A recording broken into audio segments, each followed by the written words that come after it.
Hey everyone, Rascal here. And Mama, welcome to day 4 of movies that critics hate, but we love. Week. Today we're discussing the live-action Nickelodeon TV movie, A Fairly Odd Movie, Grow Up Timmy Turner. Yes. And it was made to celebrate the 10-year anniversary of the Fairly Odd Parents animated series. Based on Butch Hartman's The Fairly Odd Parents. Written by Butch Hartman. Directed by Butch Hartman. Animated by Butch Hartman. Sung by Butch Hartman. Yeah, only thing he didn't do... Oh wait, yeah, he did star in it. Starring Butch Hartman. Yeah, basically. Yeah, of course, Butch Hartman has to be in everything. He was like he's Nickelodeon Stan Lee at this point. He's the Renaissance man, yes. Right. So, this one was supposed to be like one of those future movies where you see what happened with the characters years later. Normally that's done like at the end of the series, but since this show was going on forever and it probably already ended, not really great. It was kind of just all of a sudden. But at the time while this was still going, they had this TV movie and they did in live action. And they had Drake Bell play Timmy, and he was, what, 24? No, 23. 23. With no more buck teeth. Right? Like, oh, he finally grew into them. And you remember, all of the kooky stuff that happened. The only thing I really remember the most is, what's her name? Danielle Monet. Is that her name? Monet. Yeah, she was Tootie. Yeah. And he started to like her because you remember in the show, he couldn't stand her and she had a crush on him and she was really just like, she had braces and stuff and Vicky's little sister. And then when it was years later, it was like, oh, she's not so bad. And then now he's starting to like her. Right. And you remember what was it about? I remember the whole thing. You keep asking, do I remember? Yes, I remember it. The funniest parts were actually for me getting to see Crocker go, Fairly Odd Parents! And that all of the actors were the actual, except for, of course, Drake Bell, were the actual voice actors for the animated characters. I thought that was brilliant. Yeah. Absolutely brilliant. Yeah, because they had them in the costumes from the animated series. Like you see with Timmy's parents. They really are Timmy's parents. They gave him the hairstyle. They sound like them, and they had on the costumes. So Timmy's the only one that didn't look like, Timmy. That's the closest they could get. I guess he would look like grown up without the buck teeth. Yeah, it was a great idea. And we haven't seen anyone else do that, so leave it to Butch Hartman for being the king of first. This was a first and it worked well. But from what I understand, it didn't go over too well with critics. Yeah, it did well for ratings. Like they had the Wishology trilogy, which was pretty good.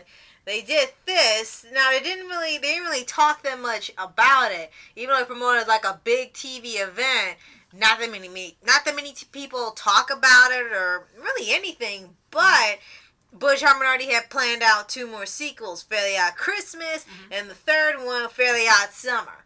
Now, they promoted the Christmas one a little more since it was around the holiday season, but still, this had at least enough attention to garner a little trilogy. Right.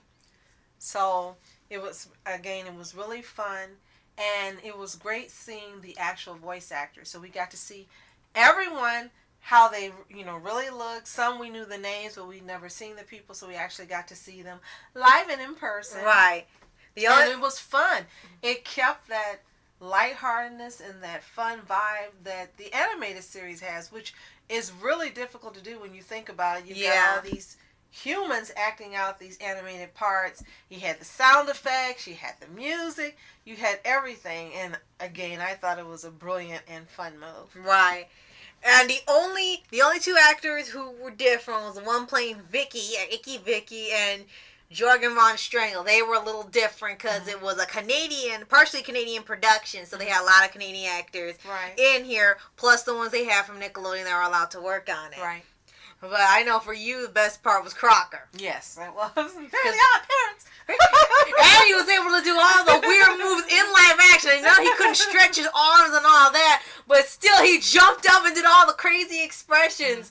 And then the best part was, if you weren't sure that was him, when you realize his voice is slightly altered when he does the character, because when he played himself back, it was exactly how he sounded in the cartoon. So this is his regular voice trying to sound like Crocker, and then when he's digitized, then it sounds like Crocker fully. But every time I will capture those parents, and he even kept all the effects and everything. Like almost nothing changed except for the ages.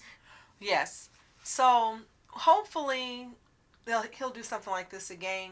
Maybe not with Fairly Odd Parents, but with another show. And too bad didn't get to do this with Danny Phantom. Yeah. I think this would have been really fun with Danny Phantom. And even if it weren't the regular voice actors, but actually teens doing the roles of Danny Phantom and Sam, and Tucker and all the other schools, it would have worked. It would have been fun. It really would have worked. Right, I agree. And they still have the original voices for Cosmo, Wanda, and Poof when they did the little CGI versions of them. And they look kind of weird in the CGI, which they've done before, but they made it work. And then they had two different characters, different people play them when they were in like human disguises. They were just, once again, dressed in all green or dressed in all pink. It's like, you have an odd fashion sense. No one seemed to ask them whenever they were in disguise. Like, why are you wearing all green? Why are you wearing all pink? But it was hilarious how they had it. And I think you said this is where we learned that Timmy was selfish. That he was deliberately saying a kid because he didn't want to lose his Fairly Odd Parents. Yeah, only this was a nicer way of doing it. The one where his secret wish was one of the most horrendous secrets of the show just ever. It was like, oh my gosh, this kid do this. But in here, it's just he doesn't want to lose his Fairy Godparents because he loves them so much. So his way of getting like a loophole is that, yeah, he's an adult, physically, but mentally he's staying as a kid. I mean, he's still living in the same room, he still has the same toys, still wearing the same pink outfit. He's still living with the mom and dad. He hasn't gone to college. He's still in the middle school or elementary school or something. So no matter what, like, you let this guy do this? Yeah, he has to be. There's no way he's in middle school. He had to be like 12, 13, 14. Yeah, because now he's 10. No, he was in grade school. Yeah, because it says 13 years later after the timeline in the finale. Okay. So, yeah. But it was really, really fun because Nickelodeon doesn't do too many TV movies. When they do, most of the time they're like either meh or the live action. And sometimes they're good, but it's kind of like with the Disney movies where you gotta find some of the good ones because they just spew so many out. It's like, okay, this one was fine, this one was fine, this one is like, please don't show this again. So this is when they were still being, not experimental, but they were thinking outside of the box and taking a chance and doing things that were, again, creative and fun and different than any other station was doing. So this was still their heyday. Or I could say the end of their heyday streak. Yeah, because Fairly Odd Parents, kind of went down in the quality when they introduced Sparky and Chloe, and then the show ends all of a sudden because Butch Hartman left, so it just ends. It didn't have a proper farewell. Right. But you could consider this a proper farewell, just there's no mention of Chloe or Sparky, so you might consider that a positive. Just consider these last three movies a true end of the show and a better outlook on it than the abrupt ending that we had sometime in 2018. Right. So if you've seen this, and most likely you have, a Fairly Odd movie, let us know what you think in the comments below. And if you haven't, take a look. It's great fun. I don't know if it's available on DVD. Oh, actually, yeah, and Blu-ray. Okay, so great. I would like to purchase this one time. And call your Fairly Odd Parents. Right. So that's it. Yes. Thank you so much for watching. Tune in tomorrow for our next podcast. I'm Rascal Entertainment. And I'm Mom Entertainment. Have a fantastic day. Peace. And remember, Timmy's just an average kid that no one understands. And reporters sitting flashing lights, trying to walk around, man, who the hell are you? What you wanna do? Well, man, it's on you. Man, it's on you. Met her in my dreams, she was my queen. A castle in the mountaintops, rivers and streams. Plucking sunlight from the sky in my pocket. Give it to you later on in the form of a locket.